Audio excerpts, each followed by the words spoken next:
Hey guys, welcome to the shop. This is a video I've been meaning to do for quite a while, which is on the wood finishing and a couple of different finishes I use. Now, my preference is always a true tung oil finish. I think they're hands down the prettiest, but they are also hands down the most work. Now, I'm just sanding out. I don't want any high glossy spots.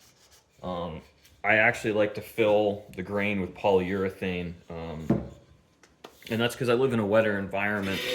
Now, a lot of the guys I talk to online some of them do more wood finishing than I do, and they're very, very good at it. However, the guns they work on are used in a different environment than mine or by a different type of clientele. So one of the things I have to do with finish is making sure it's durable and is going to hold up. Filling and sealing the grain with a polyurethane or urethane. I used to use spar varnish because of its flexibility. In my region is extremely important. We have huge humidity swings, and it also helps pop the grain. So the pores become a feature now. This was the same color when we started. If you see how this is a lot redder, this is not the natural color of this walnut. This is the natural color of the walnut here. I did that by using an alkanet root based dye, which is extremely simple. The reason a lot of people don't use it is frankly because it is a lot of work. Depending on the color and how deep a red you want, you may be putting on 6 to 10 coats. I usually stop around 3 or 4, but again, it depends on customer preference. I really like it on these two-piece stocks because it makes it much easier to color match. But that isn't really a major issue on the custom stocks I use. It's mostly on factory stocks like this marlin, because those are typically cut out of one block of wood and they'll match regardless. Now, I prefer the natural walnut color on most things, but it is not everyone's cup of tea. I am doing this for a buddy, and he was kind of just like, I don't care what you do, just make it pretty. And because this is really unfigured, boring walnut, I want to give it every opportunity it has to get the grain to pop. Now, again, this is not everyone's cup of tea, this alkanet root dye. The nice thing about it, though, is I can tint my finishes with it if I feel like it. Now, you will need to strain it at that point. You'll see how I'm at the very end of my container, so I'm picking up some of the root itself and root powder, not just the stain and dye, and I'm going to let this sit aside and dry. And it's really, it's effortless to remove. I can just rub this with a cloth because it is not a solvent-based dye. It is just, well, it is a solvent-based dye, but there's no drying compounds. So it just penetrates into the wood cells, and whatever's left over can just be wiped off. Now, this is Wood River tung oil. It's not the only one on the market. You'll see I have a little bit of alkanet root in this, and I talked about not liking the stain, but I do like to tint that finish. It doesn't change the color tremendously on the stalks, but it really, again, it helps to really pop that grain and increase contrast. One of the things I don't like about a lot of the commercial stains is they can muddy the waters with grain, especially on something like this. You really hardly see the grain on this, and once this dries, it will dry in a couple of minutes even without a heat gun. You'll see even without that gloss, it's much more obvious, the grain lines, and it really does, I think, improve the look of the wood. Now, we look at this and I'm suggesting like, oh, I use a lot of tung oil. Tung oil is really not the right finish for a lot of people. It's simply not durable enough.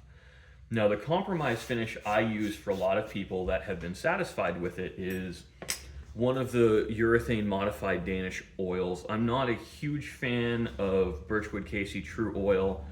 I find it to be very hard to blend for future repairs, uh, because Birchwood Casey True Oil really is just a thin varnish, and varnishes tend to be tough to blend.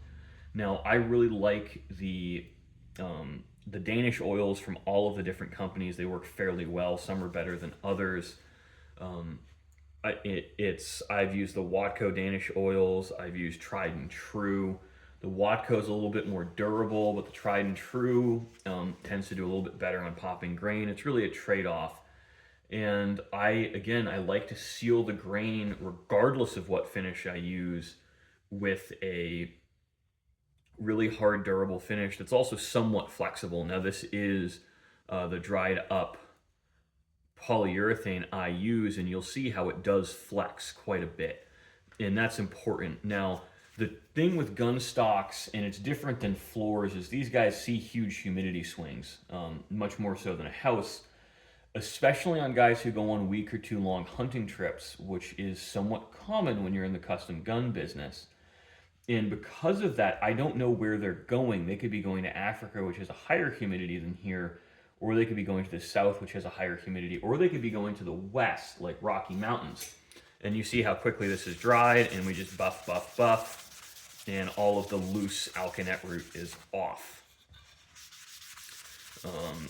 I really like the color on this, and you can just see how, again, this was really an identical piece of wood, but the grain's really visible in this and almost invisible in this piece here.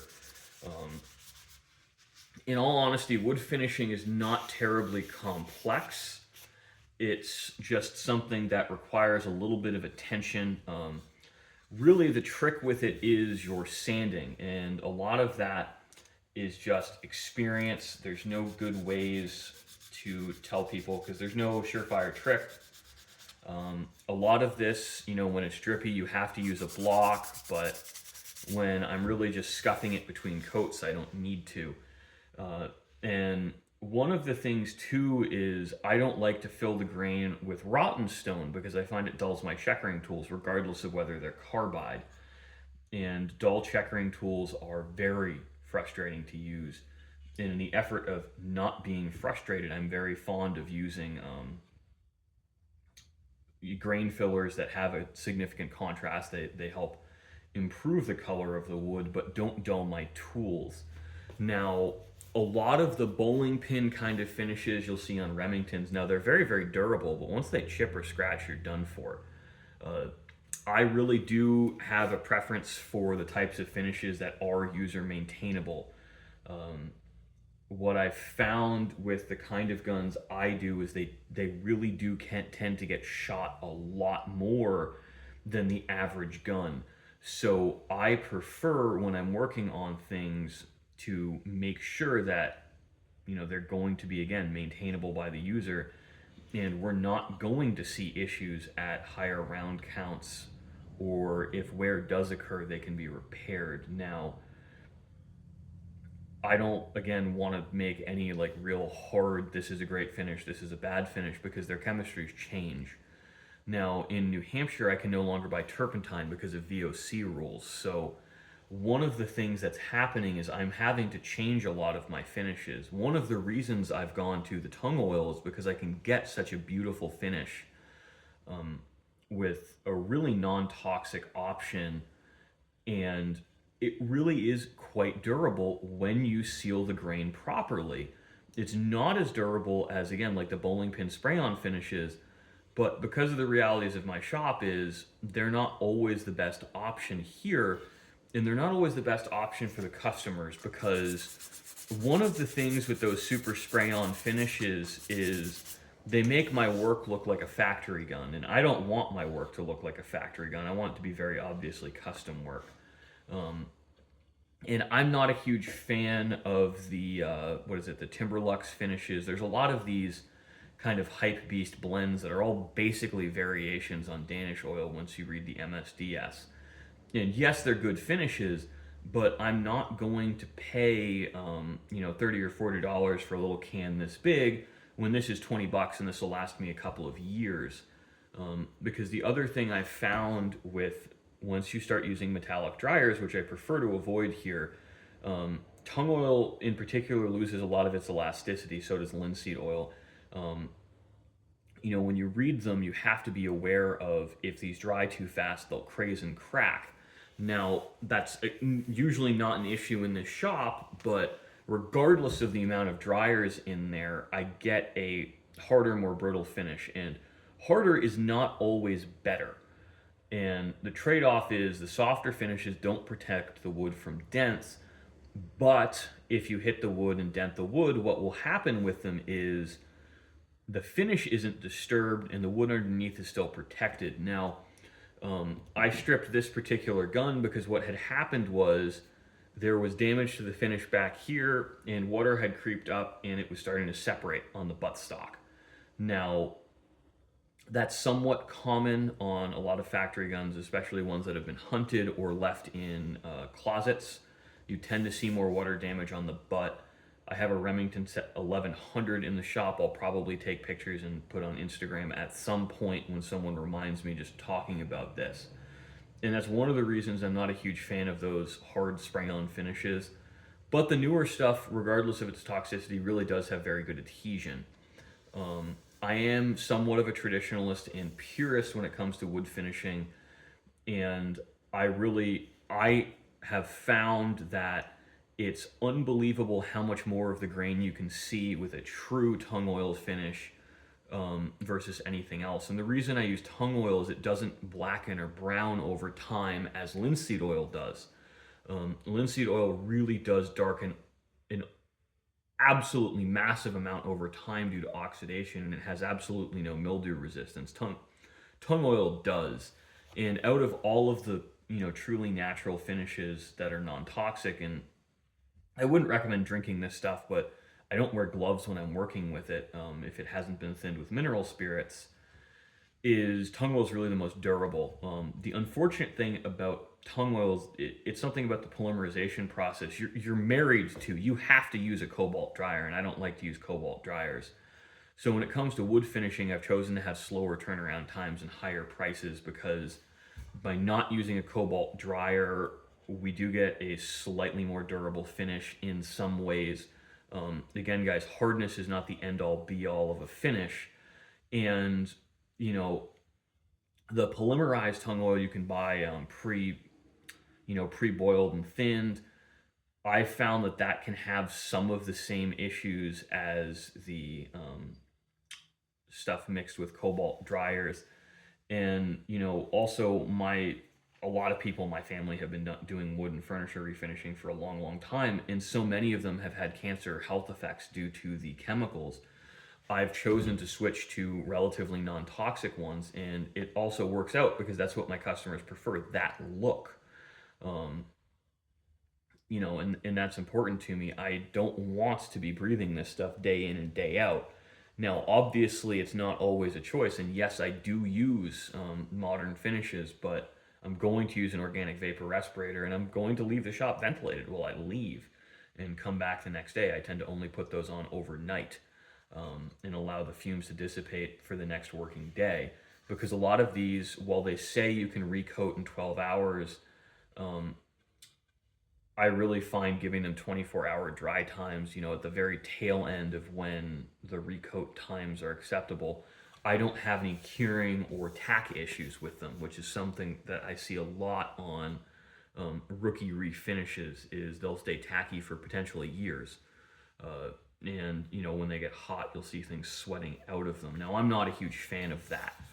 Uh, I am a huge fan. I like these Marlins. I prefer the Winchesters. I think this is going to be a pretty beautiful project when we're done. It is going to get checkered. I haven't decided on the pattern. I'm thinking of doing a little bit of a swoosh swoosh and possibly a curly Q on this. I don't know. I may keep it simple and we'll just have a straight line here to here, and a little bit of curve in here and curve here.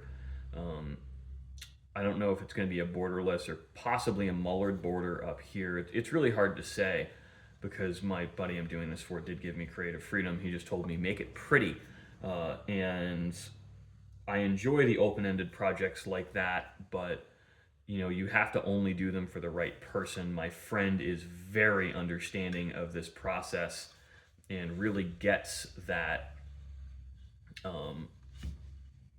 you're going to kind of get what you get at the end of this, and he's not married to a certain pattern. A lot of customers really like, they will draw on the stock for you, and in some ways those people are easier to please because I know exactly what the scope of work is going to be, and the picture in their head is very easy to accommodate because they put the picture on the stock for me. So thanks for watching, guys. I hope you enjoyed this brief discussion on wood finishing. I don't want to make it too long and bore you guys.